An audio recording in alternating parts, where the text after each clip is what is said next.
পাগল তোর জন্য রে পাগলে পাগল পাগল তোর জন্য রে পাগলে ঘুরতে যেতে সবারই ভালো লাগে, তবে কোথায় যাব, কবে যাব এসব করে যাওয়া হয়ে ওঠে না। তাই হঠাৎ করে প্ল্যান করে ফেললাম যে নীলফামারী আন্টির বাসায় ঘুরতে যাব। তাই ট্রেনের টিকিটও কেটে ফেললাম 3টা। আমি, আমার হাজবেন্ড আর আমার ছোট ভাই। আমাদের ট্রেন বিকাল 3টায়। তাই আমরা রেডি হয়ে স্টেশনে চলে গেলাম। আমাদের সেখানে পৌঁছাতে প্রায় রাত 11টার মতো বেজে গিয়েছে। পৌঁছানোর পর আমরা সবাই অনেক টায়ার্ড ছিলাম, তাই আমরা রাতে খাবার খেয়ে ঘুমিয়ে পড়ি। পরের দিন বিকেলবেলা আমরা সবাই মিলে তিস্তা নদীর উদ্দেশ্যে রওনা দিই। সেখানে পৌঁছানোর পর এত সুন্দর ভিউ দেখে সত্যিই ভালো লাগছিল। চারিদিকে সবুজ গাছপালা, নদীর পানি, ঠান্ডা বাতাস সব মিলিয়ে অসাধারণ। আর নদীর পাড় থেকে তিস্তা ব্যারেজটা দেখতে আরো বেশি ভালো লাগছিল। ব্রিজটার ওই পাশে ইন্ডিয়া, এই পাশে বাংলাদেশ, মাঝখানে আমরা ঘোরাঘুরি করছি। কি সুন্দর তাই না? নদীতে নৌকা চলাচলও করছিল, তাই আমরা পুরো নদীটা ভালোভাবে ঘুরে দেখার জন্য সবাই মিলে নৌকাতে উঠি। নদীতে বেশি পানি ছিল না। আর আমার আন্টির বাসায় ঘুরতে যাওয়াতে আন্টি আঙ্কেল তো অনেক খুশি। আন্টি আঙ্কেল আমরা সবাই একে অপরের সাথে অনেক ফ্রি, তাই অনেক মজা করেছি। হয়তো আমরা কেউ একদিন থাকবো না, কিন্তু এই ছোট ছোট আনন্দ মুহূর্তগুলো স্মৃতি হয়ে থাকবে। পরন্ত বিকেলবেলা নদীর মাঝখানে ঘোরাঘুরি করতে অনেক ভালো লাগতেছিল। শীতল বাতাসে আমরা নদীর মাঝে ভেসে বেড়াইতেছি। মনে হচ্ছে প্রকৃতি যেন এখানেই থেমে গেছে। নৌকা ভ্রমণ শেষ করে আমরা চলে আসলাম তিস্তা নদীর ব্রিজে। সেই সাথে সাথে সূর্যও ডুবে গেছে, সন্ধ্যা ঘনিয়ে এসেছে। আর ব্রিজের ল্যাম্পপোস্টে সাদা আলোগুলো জ্বলে উঠেছে। ব্রিজ থেকে নদীটি দেখতে আরো বেশি ভালো লাগতেছিল। আমরা ব্রিজে কিছুক্ষণ ঘোরাঘুরি করি এবং কিছু ফটোশুট করি।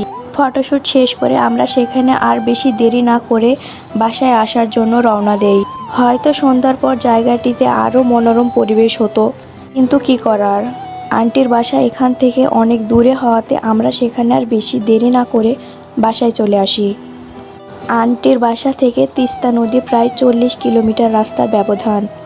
যাই হোক, পরের দিন আমরা সবাই মিলে পঞ্চগড় পর্যটন এলাকা এবং পঞ্চগড় সমতল ভূমির চা বাগান দেখার উদ্দেশ্যে বের হয়ে পড়ি। এখানে আসতে আমরা দেখতে পাই অসাধারণ সুন্দর বনভূমি।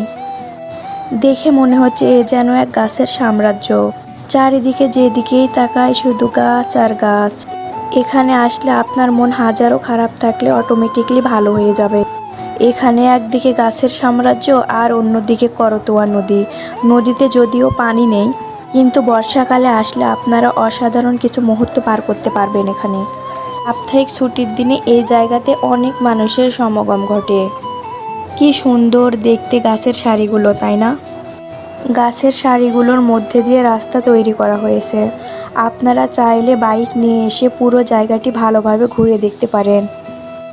আর এটা এমন একটি প্রাকৃতিক সৌন্দর্য, চারিদিকে শীতল হাওয়া, পাখির কিচিরমিচির ডাক। এখানে আসলে আপনার মন এমনিতেই ভরে যাবে। আমরা এখানে বেশ কিছুক্ষণ ঘোরাঘুরি করার পর চলে যাই সমতল ভূমির চা বাগান দেখতে। চা বাগানের সৌন্দর্য অসম্ভব সুন্দর। তারপর সেখান থেকে চলে আসি আমরা করতোয়া সেতুতে। সেতুটি ঘুরে দেখে আমরা বাসায় চলে আসি। সব মিলিয়ে দিনগুলো আমরা অনেক মজা করে কাটিয়েছি। ঘোরাঘুরি শেষ করে এবার আমাদের রাজশাহীতে ব্যাক করার পালা। বিকাল 3টার ট্রেন আমাদের। সবার মন অনেক খারাপ, বাড়িতে ফিরতে হবে। এইদিকে আন্টির মন আরও বেশি খারাপ, আসতেই দিতে চাইতেছিল না। যাই হোক, তবুও যেতেই হবে। আন্টি আমাদের সাথে ভ্যানে করে স্টেশনে যাবে, আর আঙ্কেল তো আগে স্টেশন চলে গিয়েছে।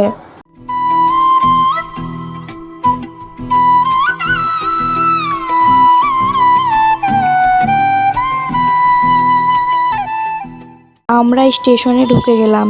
এখন ট্রেনের জন্য অপেক্ষা করতেছি। ট্রেন আসতে একটু লেট করছিল। এই তো ট্রেন চলে এসেছে, এবার আমাদের যাওয়ার পালা। আঙ্কেল আন্টিদের বিদায় জানিয়ে আমরা ট্রেনে উঠে পড়লাম।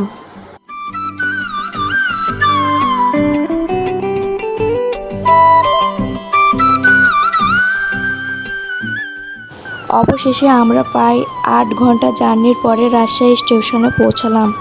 যত জায়গাতেই যাই না কেন বাসার মতো শান্তি কোথাও পাওয়া যায় না। আজকে এই পর্যন্তই। সবাই ভালো থাকবেন গাইস, আমাদের জন্য সবাই দোয়া করবেন। আর কথার মাঝে কোনো ভুল ত্রুটি হয়ে থাকলে ক্ষমার দৃষ্টিতে দেখবেন। আল্লাহ হাফেজ।